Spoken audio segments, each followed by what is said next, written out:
One day, George the steamroller was waiting for Percy to take him to a new workplace. George was being rude to Rheneas and Skarloey.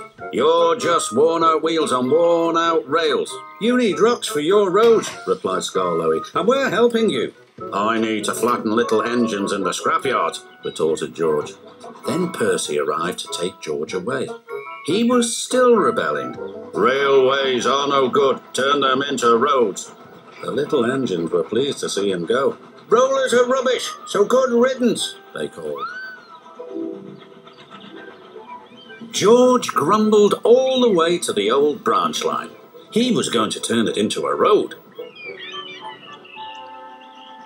When they arrived, George was rude again. "Bumpy ride on rotten rails. I'm glad it's over." "So am I," said Percy. "Huh," huffed George. Percy was still fuming when he met Thomas. "What's up, Percy?" "It's George. He makes me feel down." "Just ignore him," puffed Thomas. George was now enjoying himself. "Ripping up rails," he chortled. "What a life!" "What do you think of this, Thomas?" Thomas took no notice. George felt insulted. "You're a useless blue puffed ball," he shouted. But Thomas didn't hear. "I'll show him who's boss." At last the workmen reached the level crossing. "What shall we do here?" "Tear it up, tarmac it," said George. So they did, but not properly, and George knew it too. Later, Thomas was travelling home on the same line. He was pulling trucks filled with vegetables. The signalman had forgotten to warn his driver about the crossing. "That's nice, we don't need to stop," said Thomas happily. "Yes, we do," called his driver, but it was too late.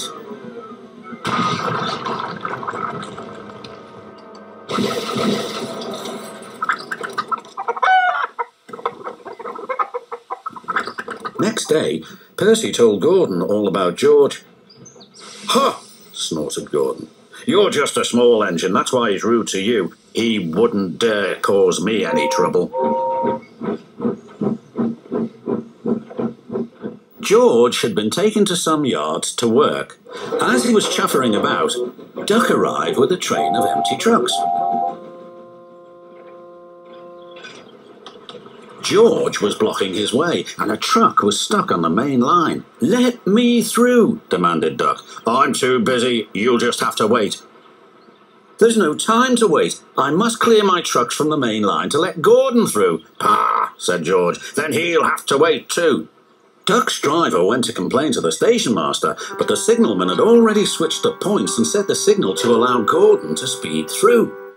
His passengers were singing his praises, and he was making express time. "I'm the greatest, just watch me fly by," he whistled long and loud as he approached the station. Suddenly he saw a truck on the line ahead. "Get out of my way!" But the truck wouldn't move. Until Gordon forced it. By accident.